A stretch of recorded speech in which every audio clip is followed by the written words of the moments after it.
अजमेर राजस्थान का वो शहर जिसे लोग ख्वाजा मुइनुद्दीन चिश्ती की दरगाह के नाम से जानते हैं। हर साल लाखों लोग पहुंचकर यहाँ दुआ मांगने जाते हैं, लेकिन इसी दरगाह की छाया तले एक ऐसा कांड हुआ जिसने पूरे भारत को झकझोर कर रख दिया। आज भी उस घटना की कहीं ना कहीं चर्चा होती है और आज भी हम उस घटना से नहीं उबर पाए हैं। नवज्योति नाम के एक हिंदी अखबार में जर्नलिस्ट संतोष गुप्ता का एक लेख तस्वीर छपती है। उसके साथ दो आदमी भी हैं, एक कैमरा की तरफ हंसते हुए और दूसरा लड़की की तरफ मुंह करे हुए, और इसकी हेडलाइन हड़कंप मच जाता है। खामोश शहर की भीड़ अब चिल्लाने लगती है। कौन थे लोग? इन तस्वीरों का सच क्या था?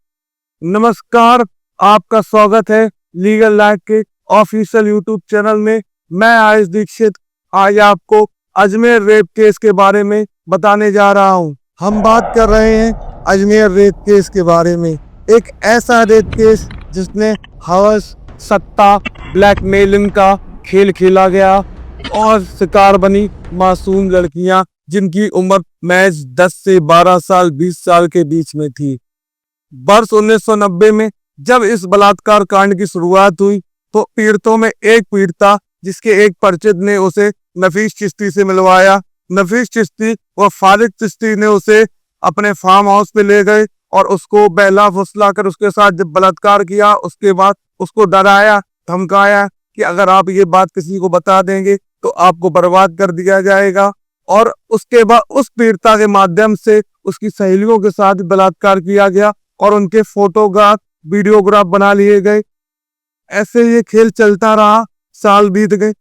वर्ष 1992 में जब दैनिक हिंदी अखबार में जब जर्नलिस्ट संतोष गुप्ता की एक खबर छपी, जिस खबर में 3 लोगों की तस्वीर थी, उसमें एक लड़की जो बीच में बैठी थी और एक लड़का जो किनारे बैठा था, वो तस्वीर में देख के हंस रहा था और दूसरी तरफ बैठा हुआ लड़का उस लड़की को गाल पे किस कर रहा था।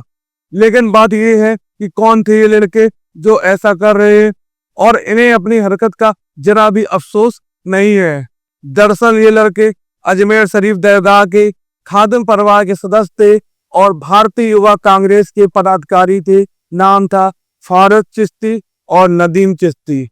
अजमेर के स्कूल और कॉलेज की लड़कियां जिनकी उम्र मात्र 11 से 20 साल के बीच थी, इन बच्चियों को पहले दोस्ती का वादा करके अपने साथ घुमाने फिराने और बाद पार्टियों के बहाने अपने फार्म हाउस पे बुलाते और इनके साथ बलात्कार करते।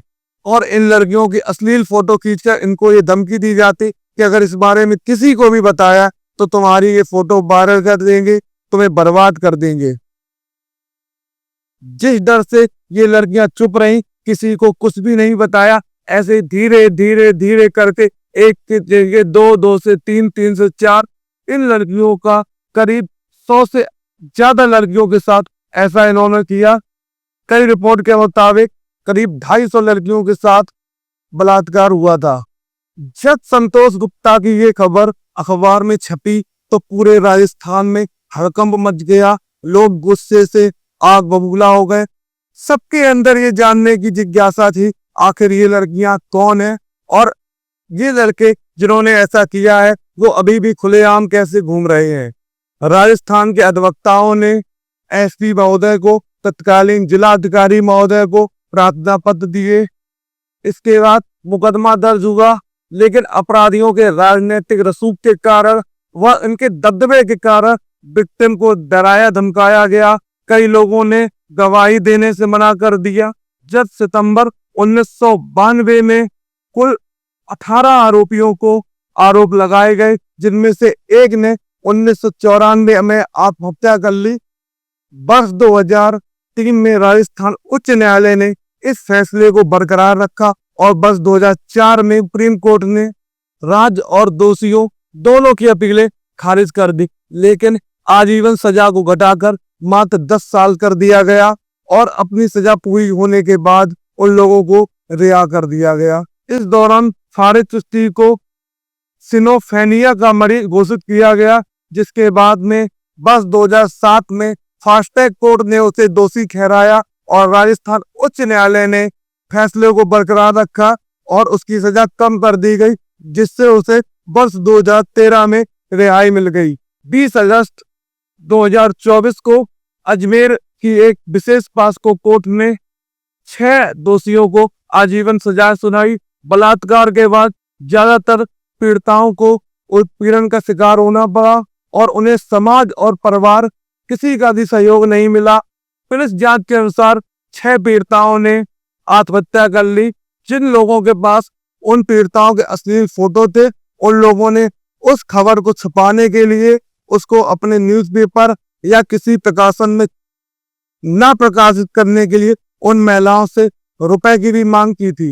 इस पूरे घटनाक्रम में सुप्रीम कोर्ट ने भी माना कि कई महिलाओं ने, पीड़िताओं ने अपने कलंक और भविष्य को बचाने के उद्देश्य से गवाही देने से मना कर दिया है। 32 साल के लंबे इंतजार के बाद न्याय की जीत हुई, लेकिन अजमेर की इन बेटियों को कई तकलीफों का सामना करना पड़ा और आज भी कई बेटियां जो अपने समाज के कारण चुप हो जाती हैं। ऐसे ही कई दरिंदे आज भी हमारे समाज में मौजूद हैं